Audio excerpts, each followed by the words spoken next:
ಸರ್ವೇಭ್ಯೋ ನಮಸ್ಕಾರ. ನನ್ನ ಹಾಗೂ ಸುರೇಶ್ ಅವರ ಸಂಪರ್ಕ ಸಂಬಂಧ ಇವುಗಳ ಕುರಿತು ತಮ್ಮೊಂದಿಗೆ ಕೆಲವು ನಿಮಿಷ ಹಂಚಿಕೊಳ್ಳುವ ಅಪೇಕ್ಷೆ ನನ್ನದು. ಅನುವು ಮಾಡಿಕೊಟ್ಟಿರುವಂತಹ ಜಿ.ಕೆ. ಭಟ್ ಅವರಿಗೆ ಧನ್ಯವಾದಗಳು. 1970 ಅಲ್ಲಿಂದ ಆರಂಭ ನಮ್ಮ ಸಂಬಂಧ. ಕ್ರೈಸ್ತ ಮಿಷನರಿ ಸಂಸ್ಥೆಯ ಶಿರ್ಸಿ ಶಾಖೆಯ ಅವೇಮರಿಯ ಪ್ರೌಢಶಾಲೆಯಲ್ಲಿ ಶಿಕ್ಷಕನಾಗಿದ್ದ ನಾನು BEdಗೆ ಬೆಳಗಾವಿಗೆ ಹೋದೆ. ಗೋಳಿಯ ಸಿದ್ಧಿವಿನಾಯಕ ಪ್ರೌಢಶಾಲೆಯಲ್ಲಿ ಶಿಕ್ಷಕರಾಗಿದ್ದ ಸುರೇಶ್ ಬೆಳಗಾವಿಗೆ ಅದೇ ಉದ್ದೇಶದಿಂದ ಬಂದರು. ಒಂದೇ ಹಾಸ್ಟೆಲ್ನಲ್ಲಿ ನಮ್ಮ ವಾಸವಾಗಿದ್ದರು. 1-2 ತಿಂಗಳು ನಮ್ಮ ಪರಿಚಯ ಆಗಲಿಲ್ಲ. SM ಭಟ್ ಅಂಥೇಳಿ ಮತ್ತೊಬ್ಬ ಶಿಕ್ಷಕರು ಘಟ್ಟದ ಕೆಳಗಿನ ಕುಮಟಾ ಸಮೀಪದಿಂದ ಬಂದವರು. ಅವರು ಒಂದು ದಿವಸ ಸುರೇಶ್ ಭಟ್ರನ್ನು ನನಗೆ ಪರಿಚಯ ಮಾಡಿಕೊಟ್ರು. ಅಲ್ಲಿಂದ ನಾವು ಒಟ್ಟಾಗಿ ಕಾಲೇಜಿಗೆ ಹೋಗೋದು. ಹಿಂದಿನ ಸೀಟ್ನಲ್ಲಿ ಅವರು, ಮುಂದೆ ನಾನು. ಯಾಕೆಂದರೆ ನನಗಿಂತ ಸ್ವಲ್ಪ ಎತ್ತರ ಇದ್ದರು. 2 ದಿವಸ ಮುಂದೆ ಕೂತ್ರೆ, ಸುರೇಶ ಆಗೋದಿಲ್ಲ, ನಾನು ನಿನ್ನ ತಲೆ ನೋಡೋದಾಗ್ತದೆ, ನನಗೆ ಶಿಕ್ಷಕರು ಏನು ಪ್ರೊಫೆಸರ್ ಪಾಠ ಮಾಡ್ತಾಯಿದ್ರು ಅವ್ರ ಮುಖ ಕಾಣೋದಿಲ್ಲ, ಹಿಂದೆ ಬಾ ನೀನು, ನಾನು ಮುಂದೆ ಕೂತ್ಕೋತೇನೆ. ಆಯಿತು ಸುಬ್ಬರಾಯರೇ, ಹಾಗೆ ಕರೆಯೋದು ನನ್ನನ್ನು ಅವರು. ಸುಬ್ಬರಾಯರು ಅಂತ ಕರೆಯುತ್ತಿರಲಿಲ್ಲ, ಸುಬ್ಬರಾಯರೇ ಅಂತ. ಆಯಿತು ಮಾರಾಯರೇ, ಸುಬ್ಬರಾಯರೇ, ನಾನು ಹಿಂದೆ ಕೂರ್ತೇನೆ, ನೀವು ಮುಂದೆ ಕೂತ್ಕೊಳ್ಳಿ. ಹಾಸ್ಟೆಲ್ನಲ್ಲಿ ಊಟ ಮಾಡುವಾಗಲೂ ನಮ್ಮ ಜೊತೆ, ಕಾಲೇಜಿಗೆ ಹೋಗುವಾಗ ನಮ್ಮ ಜೊತೆ, ಏನಾದರೂ ಟಿಪ್ಪಣಿ ಇದ್ದರೆ ಅದನ್ನು ವಿನಿಮಯ ಮಾಡಿಕೊಳ್ಳುವುದಕ್ಕೂ ನಾವು ಜೊತೆ. 3 ಜನ ನಾವು. SM ಭಟ್ ಅಂತ ಒಬ್ಬರು, ಸುರೇಶ ಮತ್ತು ನಾನು. ಒಂದೇ ರೂಮ್ ಏನಾಗಿರಲಿಲ್ಲ ನಮ್ಮದು, ಆದರೂ ಹಾಸ್ಟೆಲ್ನಲ್ಲಿ ನಾವು ಜೊತೆಗೆ ಕಳೀತಾ ಇದ್ವಿ. ಆ ವರ್ಷ ಮುಗಿಯಿತು. ಬೀಳ್ಕೊಡುಗೆಯ ಸಮಾರಂಭದಲ್ಲಿ ಸಾಂಸ್ಕೃತಿಕ ಕಾರ್ಯಕ್ರಮವನ್ನು ಎಲ್ಲ ಆಯೋಜಿಸಿದರು. ಆಗ ಸುರೇಶ್ ಅವರು ಹೇಳಿದರು, ನಾನು ಒಂದು ಏಕಪಾತ್ರಾಭಿನಯ ಮಾಡಬೇಕು ಅಂತ ಸುಬ್ಬರಾಯರೇ ನಾನು ಯೋಚನೆ ಮಾಡಿದ್ದೇನೆ, ಯಾವುದನ್ನು ಮಾಡ್ಬೋದು? ಯಾವುದಾದ್ರೂ ಮಾಡಿ, ಪರವಾಗಿಲ್ಲ, ನೀವೇ ಹೇಳಿದ್ರು. ಹಾಗಾದರೆ ಒಂದು ಕೆಲಸ ಮಾಡಿ, ಗದಾಯುದ್ಧದ ಸಂದರ್ಭ, ಭೀಮ ದುರ್ಯೋಧನರ ಸಂಭಾಷಣೆಯನ್ನು ಮಾಡಿ, ನೀವೇ ಮಾಡಬೇಕು, ಅದನ್ನು ಬರ್ಕೊಡ್ಬೇಕು ಅಂದರು. ಸ್ಕ್ರಿಪ್ಟ್ ತಯಾರಿಸಿದೆ ನಾನು, ನೀವೇ ಹೇಳಿಕೊಡ್ಬೇಕು ಅಂದರು. ನಿಮಗೆ ದೇವರಗಡರು ಶಿವರಾಮ ಹೆಗಡೆಯವರ ಆಟ ನೋಡಿದ್ದೀರಾ ಗದಾಯುದ್ಧ? ಕೇಳಿದೆ ನಾನು. ಹೌದು ಅಂದರು. ಸರಿ, ಅದನ್ನು ನೆನ್ಪು ಮಾಡ್ಕೊಳ್ಳಿ, ನಾನು ನಿರ್ದೇಶನ ಮಾಡ್ತೇನೆ, ನೀವು ಮಾಡಿದ್ವಿ. ಸರಿ, ಆರಂಭ ಆಯಿತು. ಎಲ ಕುರುಕುಲ ಕುನ್ನಿ, ಭೀಮನ ಮಾತು, ಅದನ್ನು ಅವರು ಅಭಿನಯಿಸಿದ್ದು. ಆಗ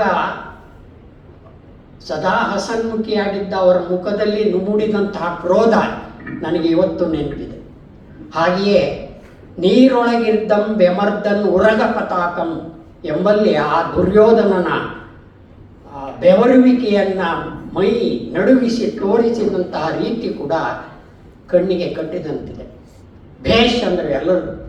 ನಿರ್ದೇಶನ ನನ್ನದಾಗಿತ್ತು, ಆದರೆ ಅಭಿನಯ ಅವರದು. ಜನಮನ ಸೆಳೆದದ್ದು ಅವರ ಆ ಅಭಿನಯ. ಅದಾದ ನಂತರ ಅವರು ನನ್ನನ್ನು ತಮ್ಮ ಊರಿಗೆ ಕರ್ಕೊಂಡೋದು. ಮೊದಲ ಭೇಟಿ ನನಗೆ 3. ಆಗ ಸುರೇಶ್ ಅವರ ತಂದೆ ಗೋಪಾಲ್ ಭಟ್ರು, ಅತ್ತೆ ಮಾದೇವಕ್ಕ ಬದುಕಿದ್ರು.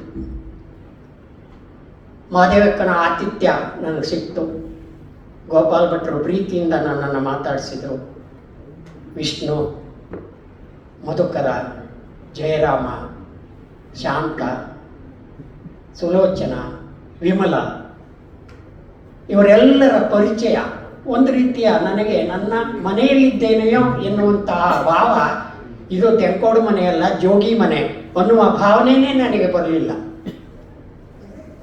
ಇದು ಜೋಗಿ ಮನೆ ಅಲ್ಲ, ಇದು ನನ್ನ ತೆಂಕೋಡು ಮನೆ ಎನ್ನುವಂತಹ ಭಾವದಿಂದ ಅಲ್ಲಿಯೇ 2 ದಿವಸ ನಾನು ಉಳಿದಿದ್ದೆ ಮೊದಲ ಬಾರಿಗೆ. ಮಾರನೇ ದಿವಸ ನನ್ನನ್ನು ಅಡ್ಕೋಳಿ ವಿಷ್ಣು ಮಾಸ್ತರ್ರ ಮನೆಗೆ ಕರ್ಕೊಂಡು ಹೋದರು ಸುರೇಶ್. ಅಲ್ಲಿ ನನ್ನ ಭಾವಿ ಪತ್ನಿಯ ದರ್ಶನ ಆಯಿತು. ನನಗೆ ಕಲ್ಪನೆ ಇರಲಿಲ್ಲ, ಯಾಕೆ ಕರ್ಕೊಂಡು ಹೋದ್ರು ಅಂತ ಗೊತ್ತಿಲ್ಲ, ಪರಿಚಯ ಮಾಡಿಸೋದಕ್ಕೆ ಕರ್ಕೊಂಡು ಹೋದ್ರು ಅಂತ ಅಷ್ಟೇ. ಮಾತುಕತೆ ಎಲ್ಲ ನಡೀತು, ಅಲ್ಲಿಯೂ ಆತಿಥ್ಯವನ್ನು ಸೇವಿಸಿದ್ದಾಯಿತು. ನನಗೆ ಏನು ಯೋಚನೆ ಅಂದರೆ, ಇವ್ರ ಮನೆಯಲ್ಲಿ 2 ಜನ ಹೆಣ್ಣುಮಕ್ಕಳಿದ್ದಾರೆ. ಆಗ ವಿಮಲಾ ಭಾಳ ಸಣ್ಣವಳು, ಶಾಂತಳಿಗೂ ಮದುವೆ ಆಗಿರಲಿಲ್ಲ, ವಿಮಲಾಳಿಗೂ ಮದುವೆ ಆಗಿರಲಿಲ್ಲ. ಬಹುಶಃ ಇದನ್ನು ಗಂಟು ಹಾಕೋದಕ್ಕೆ ನನಗೆ ಯೋಚನೆ ಮಾಡ್ತಾ ಇದ್ದಾರೇನೋ ಅಂತ ಯೋಚನೆ ಬಂದದ್ದು. ಆದರೆ ಅವರ ಉದ್ದೇಶವೇ ಬೇರೆ. ಅಡ್ಕೋಳಿ ಮನೆಯಲ್ಲಿ 2 ಜನ ಹೆಣ್ಣುಮಕ್ಕಳನ್ನು ನನಗೆ ತೋರಿಸಿದರು. ಒಬ್ಬರು ವಿಷ್ಣು ಮಾಸ್ತರ್ರ 2ನೇ ಮಗಳು ಗೀತಾ, ಮತ್ತೊಬ್ಬಳು ನಮ್ಮ ಮುದುಕೇಶ್ವರ ಮಾವನವರ ಮಗಳು ಲಲಿತಾ. ಇಬ್ಬರನ್ನು ನೋಡಿದ್ವಿ ನಾವು. ಅಂದರೆ ಹೆಣ್ಣು ನೋಡೋದಕ್ಕೆ ಹೋದವರಲ್ಲ, ನಾವು ಮನೆ ನೋಡೋದಕ್ಕೆ ಪರಿಚಯ ಮಾಡೋದಕ್ಕೆ ಹೋದವರು ನೋಡ್ಕೊಂಡು ಬಂದ್ವಿ. ಅದಾದ ನಂತರ ನನ್ನ ಭಾವ ಈಗ ಹಾಗಾಗಿರಲಿಲ್ಲ. ಜಿ ವಿ ಅಡ್ಕೋಳಿ, ಗಣಪತಿ ಅಡ್ಕೋಳಿಯವರ ಮಾತುಕತೆ, ಸುರೇಶ್ ಅವರ ಮಧ್ಯಸ್ಥಿಕೆ ಮೂಲಕ ವಿಷ್ಣು ಮಾಸ್ತರ್ರ ದ್ವಿತೀಯ ಪತ್ರಿ ಗೀತಾ ಸುಬ್ರಾಯರ ಮಡದಿಯ ಅಂದರೆ ರಾಯಭಾರತ್ವವನ್ನು ವಹಿಸಿದವರು ನನ್ನ ಮದುವೆಯಲ್ಲಿ ಸುರೇಶ್. ಇದನ್ನು ನಾನು ಎಷ್ಟೋ ಬಾರಿ ಹೇಳಿದ್ದೇನೆ. ಮೊನ್ನೆ ನಮ್ಮ ತಮ್ಮಂದಿರ ಜೊತೆಗೆ ಮಾತಾಡುವಾಗ ಸುರೇಶ್ ಈಗ ತೀರ್ಕೊಂಡ್ರು ಮಾರಾಯ. ಓಹೋ, ರಾಯಭಾರಿ, ನಿನ್ನ ಮದುವೆ ರಾಯಭಾರಿ ಸುರೇಶ. ನಮಗೆಲ್ಲ ಗೊತ್ತು, ಆವಾಗ ನಮ್ಮನೆಗೆಲ್ಲ ಬಂದಿದ್ರಲ್ಲ, ನೆನಪು ಇಟ್ಕೊಂಡಿದ್ದಾರೆ ನಮ್ಮ ತಮ್ಮಂದರು ಕೂಡ. ಅಂತಹ ಸುರೇಶ್ ನಮ್ಮನ್ನು ಅಗಲಿದರು. ಅವರ ಸಿರಿಸಿಗೆ ಬಂದಾಗಲಿಲ್ಲ, ಶಾಂತನ ಮನೆಗೆ ಬಂದಾಗಲಿಲ್ಲ, ಒಂದು ಬಾರಿ ನಮ್ಮ ಮನೆಗೆ ಭೇಟಿ ಕೊಡೋರು. ನಾನು ಮಾವನ ಮನೆಗೆ ಹೋದರೆ, ಮಾವನ ಮನೆಗಿಂತ ಹೆಚ್ಚಾಗಿ ಮೊದಲು ಹೋಗೋದು ಜೋಗಿ ಮನೆ. ಅಲ್ಲಿ ಮಾದೇವ ಅತ್ತೆ ಅಂತ ಕರೀತಿದ್ವಿ ನಾವು. ಅವರ ಆತಿಥ್ಯವನ್ನು ಸ್ವೀಕರಿಸೋದು, 3-4 ಸಾರಿ ಅವ್ರ ಜೊತೆಗೆ ಅದು ಇದು ಮಾತನಾಡೋದು 3-4 ಗಂಟೆಗಳ ಕಾಲ. ಆನಂತರ ಮಲಗೋದಕ್ಕೋ ಅಥವಾ ಊಟಕ್ಕೋ ಇಲ್ಲಿಗೆ ಬರೋದು. ತಿಂಡಿ ಎಲ್ಲ ಅವ್ರ ಮನೆಯಲ್ಲಿ 1-2 ಬಾರಿ ಊಟಕ್ಕೆ ಒತ್ತಾಯ ಮಾಡಿ ನಿಲ್ಲಿಸ್ಕೊಟ್ಟಂತೂ ಉಂಟು ನನ್ನನ್ನು. ಸುರೇಶ್ ಇದ್ಬಿಟ್ರಂತೂ ನಾವಿಬ್ಬರು ಅಲ್ಲಿಯೇ ಸುದ್ದಿ ಹೇಳ್ತಾ ಇರ್ತಿದ್ವಿ. ಸುರೇಶ್ ಅವರು ಸಿರಿಸಿಗೆ ಬಂದಿದ್ದರು. ನಾವು ಕೂಡ ಈಗ ಒಂದು 4-5 ವರ್ಷದಿಂದ ಹಿಂದೆ ಪತ್ನಿ ಸಮೇತ ನಾನು ಸುರೇಶ್ ಅವರ ಭೇಟಿಗೆ ಅವ್ರ ಮನೆಗೆ ಹೋಗಿದ್ದರು. ನಮ್ಮ ಮನೆಗೆ ಬರಬೇಕು ಅಂದರೆ ನಾನು ಈಗೆಲ್ಲೂ ತಿರುಗಾಡೋದಿಲ್ಲ, ಬರೋದಕ್ಕೆ ಸಾಧ್ಯ ಇಲ್ಲ, ನೀವೇ ಇನ್ನೊಂದು ಸರಿ ಬನ್ನಿ ಅಂತ ಹೇಳಿ ಅವ್ರು ಕರೀತಾ ಇದ್ರು. ನಿಜ, ಹುಟ್ಟು ವಿಕೃತಿ, ಸಾವು ಪ್ರಕೃತಿ. ಜಾತಸ್ಯ ಮರಣಂ ಧ್ರುವಂ. ಹುಟ್ಟಿದವನು ಸಾಯಲೇಬೇಕು. ಕಾಲ ನಮ್ಮ ಸಮಯವನ್ನು ಕಾಯೋದಿಲ್ಲ. ಬಾ ಅಂದರೆ ಅವನು ಬರುವವನಲ್ಲ, ಬರಬೇಡ ಅಂದರೆ ಬರದೇ ಇರೋವನು ಅಲ್ಲ, ಬರ್ತಾನೆ. ಆದರೆ ಯಾರಿಗೆ ಯಾವಾಗ ಹೇಗೆ ಆ ಸಾವು ಬರುತ್ತೆ ಎನ್ನುವುದು ಮುಖ್ಯ. ಅಪಘಾತವೋ ಅವಘಡವೋ ಆಗಿ ಸಾಯುವವರು ಬಹಳಷ್ಟು ಜನ ಇದ್ದಾರೆ. ಆದರೆ ಒಳ್ಳೆಯ ಸಾವು, ಬಡತನದಲ್ಲಿ ಬದುಕಿ ಅದನ್ನು ಉಂಡು, ನಾನು ನೋಡಿದ್ದೇನೆ. ಜೋಗಿ ಮನೆಯನ್ನು ನೋಡಿದ್ದೇನೆ, ಸುರೇಶರ ರೀತಿಯನ್ನು ನೋಡಿದ್ದೇನೆ, ಅವರು ಬದುಕಿದ ಬಗೆಯನ್ನು ಈಗಾಗಲೇ ಹೇಳಿದಂತೆ 50 ವರ್ಷಗಳ ಒಡನಾಟ ನನಗಿತ್ತು. ಅವರು ಎಷ್ಟು ಬಡತನದಲ್ಲಿ ಇದ್ದರು ಎನ್ನುವುದನ್ನು ನಾನು ಕಂಡಿದ್ದೇನೆ. ಹಾಗೆಯೇ ಉನ್ನತ ಬಹಳ ದೊಡ್ಡ ಶ್ರೀಮಂತರಾದರು ಅಂತಲ್ಲ, ಆದರೆ ಹೃದಯ ಶ್ರೀಮಂತಿಕೆಯಿಂದ ಜನಮನವನ್ನು ಗೆದ್ದಂಥವರು ಈ ಜೋಗಿ ಮನೆ ಕುಟುಂಬದವರು. ಯಾಕೆಂದರೆ ನಾನು ಸಾಲ್ಕಣಿಗೆ ಒಂದು ಬಾರಿ ಹೋದಾಗ ಅಲ್ಲಿ ಶಿಕ್ಷಕಿಯಾಗಿದ್ದಂತಹ ಸುಲೋಚನಾ ಬಗ್ಗೆ ಕೇಳಿದೆ ನಾನು. ಟೀಚರ್, ಹೇಗೆ ನಿಮ್ಮ ಸುಲೋಚನಾ?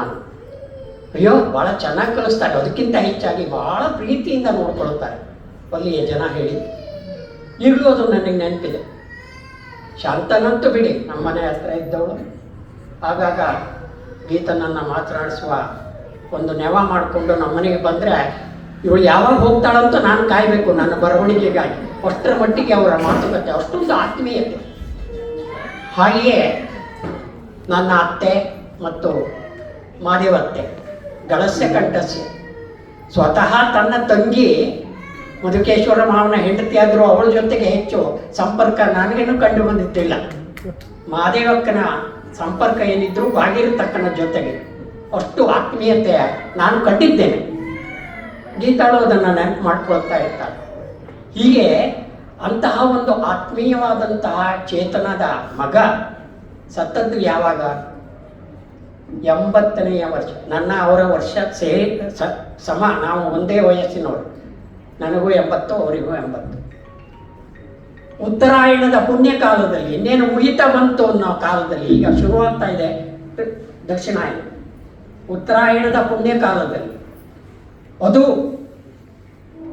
ಮಕ್ಕಳು ಮೊಮ್ಮಕ್ಕಳು ಎಲ್ಲರನ್ನ ಕಂಡು ಸಂತಸದ ಜೀವನವನ್ನು ಉಂಡು ಸಮಾಧಾನದಿಂದ ತೃಪ್ತಿಯಿಂದ ತೀರಿಕೊಂಡ್ರಲ್ಲ ಅನ್ನುವಂಥ ಸಂತೋಷ ನಮಗಿರಬೇಕು. ದುಃಖ ಆಗ್ತದೆ, ಹೌದು, ಆಗಲಿದ್ರಲ್ಲ ಅಂಥೇಳಿ. ಆದರೆ ಅವರ ಅಕಾಲಿಕ ಮರಣ ಅಲ್ಲ, ಅದು ಸಕಾಲಿಕ ಮರಣ, ಸಂತೋಷದ ಮರಣ ಎನ್ನುವುದಾಗಿ ನಾವು ಭಾವಿಸೋಣ. ಹಾಗಾಗಿ ಅವರ ಆತ್ಮಕ್ಕೆ ಶಾಂತಿಯನ್ನು ಕೋರೋಣ. ಇನ್ನು ಯಶೋದಕ್ಕ ತಾನು ಬಹಳ ವರ್ಷಗಳ ಕಾಲ ಅವರೊಂದಿಗೆ ಇದ್ದು ಅವರ ಬಾಳ ಸಂಗಾತಿಯಾಗಿ ಬಾಳಿ ಈಗ ಒಬ್ಬಂಟಿಯಾದನ್ನೆಲ್ಲ ಎನ್ನುವ ಭಾವನೆ ಬರ್ಬೋದು, ಸತ್ಯ, ಮಾನವ ಸಹಜವಾದಂತಹ ಸ್ವಭಾವ. ಅವರಿಗೆ ಒಂದು ಮಾತನ್ನು ಹೇಳ್ತೇನೆ ನಾನು, ನಿಜವಾಗಿ ನೀವು ಒಂಟಿಯಲ್ಲ, ಒಂಟಿಯಾಗಿರಲೂ ಇಲ್ಲ. ತುಂಬು ಮನೆಯಿಂದ ಬಂದವರು ನೀವು, ನಮಗೂ ಗೊತ್ತುಂಟು. ನಿಮ್ಮ ತಂದೆಯವರು ನಾನು ಬಹಳ ಪರಿಚಯದವರೇ. ಹಾಗೆಯೇ ನಿಮ್ಮ ಕುಟುಂಬ ಏನು ಎನ್ನುವುದು ನಾನು ಬಲ್ಲೆ. ನೀವು ಒಂಟಿಯಾಗಿದ್ದೇನೆ, ಇನ್ನು ಮುಂದೆ ಒಂಟಿಯಾಗಿರಬೇಕಲ್ಲ ಎನ್ನುವಂತಹ ಅನುಮಾನವಾಗಲಿ ಶಂಕೆಯಾಗಲಿ ನಿಮಗೆ ಬೇಡ. ಮಕ್ಕಳಿದ್ದಾರೆ, ಪ್ರೀತಿಯಿಂದ ನೋಡಿಕೊಳ್ಳುವಂಥ ಮಕ್ಕಳು, ಸೊಸೆಯಂದಿರಿದ್ದಾರೆ, ಮೊಮ್ಮಕ್ಕಳಿದ್ದಾರೆ, ನಿಮ್ಮ ಮೈದೂರರಿದ್ದಾರೆ, ಅವರ ಸುರೇಶ್ ಅವರ ತಂಗಿಯರು, ಅವರ ಭಾವಂದಿರು ಎಲ್ಲ ಇದ್ದಾರೆ. ತುಂಬು ಕುಟುಂಬದ ಬಂಧು ಬಾಂಧವರಿದ್ದಾರೆ. ಹಾಗಾಗಿ ಆ ಒಂಟಿತನದ ಭಾವನೆ ನಿಮ್ಮನ್ನು ಎಂದೂ ಕಾಡದಿರಲಿ. ನೀವು ಒಂಟಿಯಲ್ಲ, ನಿಮ್ಮ ಜೊತೆಗೆ ನಾವೆಲ್ಲ ಇದ್ದೇವೆ. ಸಂತೋಷದಿಂದ ನಿಮ್ಮ ಮುಂದಿನ ಬದುಕನ್ನು ಸಮಾಧಾನದಿಂದ, ಸಂತೋಷ ಎನ್ನುವುದು ದೊಡ್ಡ ಶಬ್ದ ಆಗಿತ್ತು, ಸಮಾಧಾನದಿಂದ ಇಷ್ಟರವರೆಗೆ ನಾನು ಅವರೊಂದಿಗೆ ಬದುಕಿದೆನಲ್ಲ ಎನ್ನುವಂತಹ ತೃಪ್ತಿಯಿಂದ ನಿಮ್ಮ ಬದುಕನ್ನು ಕಳೆಯಬೇಕು ಅಂತ ನಾನು ಕೇಳ್ಕೊಳ್ತೇನೆ. ಆ ಶಕ್ತಿಯನ್ನು ನಿಮಗೆ ನಿಮ್ಮ ಕುಲದೇವರಾದಂತಹ ಮಹಾವಿಷ್ಣು ನೀಡಲಿ. ನನ್ನ ಕುಲದೇವರಾದಂತಹ ರಾಜರಾಜೇಶ್ವರಿಯನ್ನು ಪ್ರಾರ್ಥಿಸ್ತಾ ಮತ್ತೊಮ್ಮೆ ನಮ್ಮ ಒಡನಾಟವನ್ನು ನೆನಪಿಸಿಕೊಳ್ಳಲು ಆಗಾಗ ಈ ಜೋಗಿ ಮನೆ ಮತ್ತು ತೆಂಕೋಡು ಮನೆಯ ಸಂಬಂಧ ಮುಂದುವರಿಯಲಿ. ಅವರ ಸಹೋದರರು ವಿಷ್ಣು, ಜಯರಾಮ, ಮಧುಕರ ಹಾಗೂ ಸಹೋದರಿಯರು ಎಲ್ಲರೂ ನಮ್ಮೊಂದಿಗೆ ಇನ್ನೂ ಸಂಪರ್ಕವನ್ನು ಇಟ್ಟುಕೊಳ್ಳಿ. ನಾವು ನಿಮ್ಮೊಂದಿಗೆ ಇರ್ತೇವೆ. ನಿಮ್ಮ ಕಷ್ಟ ಸುಖಗಳನ್ನು, ನಮ್ಮ ಕಷ್ಟ ಸುಖಗಳನ್ನು ಪರಸ್ಪರ ಹಂಚಿಕೊಳ್ಳೋಣ. ಮತ್ತೇನೂ ನಾವು ಬಯಸೋದಿಲ್ಲ. ಪ್ರೀತಿ ವಿಶ್ವಾಸ ನಮ್ಮಲ್ಲಿ ಇದೇ ಬಗೆಯಲ್ಲಿ ಶಾಶ್ವತವಾಗಿ ಇರಲಿ ಅಂತೇಳಿ ಅಪೇಕ್ಷಿಸ್ತಾ ನಾನು ಸ್ವಲ್ಪ ದೀರ್ಘವಾಯ್ತೇನೋ. ಇನ್ನೂ ಹೇಳುವುದು ಬಹಳಷ್ಟಿದೆ. ಯಾಕೆಂದರೆ ಕೆಲವು ಸಂದರ್ಭಗಳಲ್ಲಿ ಅಲ್ಲಿ ಬೆಳಗಾವಿನಲ್ಲಿದ್ದಾಗ ಏನು ನಾವು ಕಳೆದುವೋ ಆ ಎಲ್ಲ ದಿನಗಳು, ಆ ಎಲ್ಲ ಕ್ಷಣಗಳು, ಒಬ್ಬರು ಹಿರೇಮಠ ಅಂತ ಪ್ರೊಫೆಸರ್ ಇದ್ದರು, ಅವರೊಂದಿಗೆ ಅವ್ರು ಎಲ್ಲಿ ಭಾಷಣ ಇದ್ದರು ಅದಕ್ಕೆ ಸ್ಕ್ರಿಪ್ಟ್ನ ತಯಾರು ಮಾಡ್ಕೊಳ್ಬೇಕು. ಸುರೇಶ್ ಮತ್ತು ನಾನು ಅವ್ರ ಜೊತೆಗಿರಬೇಕು. ಮತ್ತೊಬ್ಬರು SS ಭಟ್ ಅಂತೇಳಿ ಪುಳ್ಳ ಒಬ್ಬರಿದ್ದರು, ಅವರಿದ್ದಾರೆಲ್ಲ ಗೊತ್ತಿಲ್ಲ ನನಗೆ, ಅವರೆಲ್ಲ ನನ್ನ ಕ್ಲಾಸ್ಮೇಟ್ಸ್ ಬೇಡ್ರಿ. ನಾವು 3 ಜನನೂ ಇವ್ರ ಜೊತೆ ಹೋಗಬೇಕು. ಅವ್ರ ಭಾಷಣ ಹೇಗಾಯಿತು ಅಂತ ವಿಮರ್ಶೆ ಮಾಡಬೇಕು. ನಂದು ಕಟುವಾದ ವಿಮರ್ಶೆ. ಸುರೇಶ ಪ್ರೊಫೆಸರನ್ನು ಹೊಗಳ್ತಿದ್ರು, ಯಾಕೆಂದರೆ ಮುಂದಿನ ಸಾರಿ ಕರ್ಕೊಂಡು ಹೋಗ್ಬೇಕು ಹೇಳಿದ್ರು. ಹಾಗಾಗಿ ಸುರೇಶ ನೀನು ಬರೀ ಸುಳ್ಳು ಹೇಳ್ತೀಯ, ನನಗೆ TMS ನೋಡು ಅವನು ಸರಿ ಹೇಳ್ತಾನೆ ಅಂತ ಪ್ರೊಫೆಸರು ಹೀಗೆ ಮಾಡ್ಕೊಂಡು ಹೇಳ್ತಿದ್ರು. ಅದೆಲ್ಲ ನೆನಪುಗಳು ಬಹಳಷ್ಟಿವೆ. ಹಾಗೆಯೇ ವಿಮಾನ ನಿಲ್ದಾಣವನ್ನು, ಅಲ್ಲಿ ವಿಮಾನ ಬರ್ತಿತ್ತು, ಸಾಂಬ್ರಾಣ ವಿಮಾನ ನಿಲ್ದಾಣ ಅಂತ ಬೆಳಗಾವಿನಲ್ಲಿ. ಅದನ್ನು ನೋಡಲಿಕ್ಕೆ ಹೋದಾಗ ನಾನು, ಸುರೇಶ ಮತ್ತು ಮತ್ತಿಬ್ಬರು ಯಾರೋ 2 ಜನ ಹೆಣ್ಣು ಮಕ್ಕಳು ಬಂದಿದ್ದರು, ಲೀಲಾವತಿ ಅಂತ ನೆನಪಿಲ್ಲ ಸರಿಯಾಗಿ. ಅಲ್ಲಿ ಹೋದಾಗ ಆದಂಥ ಅನುಭವದನ್ನೆಲ್ಲ ಅವ್ರು ಹೇಳಿದ್ರಲ್ಲ, ಆತ್ಮಕಥೆ ಬರಿಬೇಕು ಅಂತ ಹೇಳಿದ್ರೆ, ನನಗೇನಾದರೂ ಸುರೇಶರ ಬಗ್ಗೆ ಏನಾದರೂ ಬರಿಬೇಕು ಅಂದರೆ ಅದರಲ್ಲಿ ಅದನ್ನು ಸೇರಿಸ್ತೇನೆ, ನೀವು ಹೇಳೋದಕ್ಕೆ ಸಾಧ್ಯ ಆಗೋದಿಲ್ಲ. ಆತ್ಮಕಥೆ ಬರಲಿ, ಒಬ್ಬ ಜೀವನ ಹೇಗೆ ಸಾಗಿದೆ ಅಂತೇಳಿ, ಒಂದು ಜೀವನದ ಅವರ ಮುಂದಿನ ಜನಾಂಗಕ್ಕೆ ಅವರ ಬದುಕಿನ ವಿವಿಧ ಹಂತಗಳು ಮತ್ತು ಪಟ್ಟ ಅನುಭವಗಳು ದಾರಿದೀಪ ಆಗ್ತದೆ. ನಾನೀಗಾಗಲೇ 2 ಸಂಚಿಕೆಯಲ್ಲಿ ರಾಯಕೇಳಿಂದ ಅಂತೇಳಿ 2 ಪುಸ್ತಕಗಳು, ಒಂದು 300 ಪುಟದ್ದು ನನ್ನ ಜೀವನ ಚರಿತ್ರೆ, ನಮ್ಮ ಕುಟುಂಬದ ಜೀವನ ಚರಿತ್ರೆಯನ್ನು ಬರೆದು ಪ್ರಕಟಿಸಿದ್ದೇನೆ. ಹಾಗೆಯೇ ಸುರೇಶರ ಜೀವನ ಚರಿತ್ರೆಯು ಸುರೇಶ ಕೇಳಿಂದ ಅಂತೇಳೋ ಏನೋ ಒಂದು ಹೆಸರಿನಿಂದ ಬರಲಿ, ಅದಕ್ಕೆ ಅವರ ಸಹೋದರರು ಭಾವಂದರು ಎಲ್ಲ ಪ್ರಯತ್ನಿಸಲಿ. ನಾನು ನನ್ನ ಕೊಡುಗೆಯನ್ನು ನಾನು ಕೊಡ್ತೇನೆ ಅದಕ್ಕೆ ಅಂತ ಹೇಳ್ತಾ, ಮತ್ತೊಮ್ಮೆ ತಮಗೆಲ್ಲ ಧನ್ಯವಾದಗಳನ್ನು ಅರ್ಪಿಸ್ತಾ, ಶ್ರೀ ಸುರೇಶ್ ಅವರ ಆತ್ಮಕ್ಕೆ ಭಗವಂತನು ಚಿರಶಾಂತಿಯನ್ನು ನೀಡಲಿ. ಅವರ ನೆನಪು ಸದಾ ನನ್ನಲ್ಲಿ ಮತ್ತು ನನ್ನ ಧರ್ಮಪತ್ನಿ ಗೀತಾಳಲ್ಲಿ ಇರ್ತದೆ. ನಮೋ ನಮಃ. ತಮಗೆಲ್ಲರಿಗೂ ನಮಸ್ಕಾರ.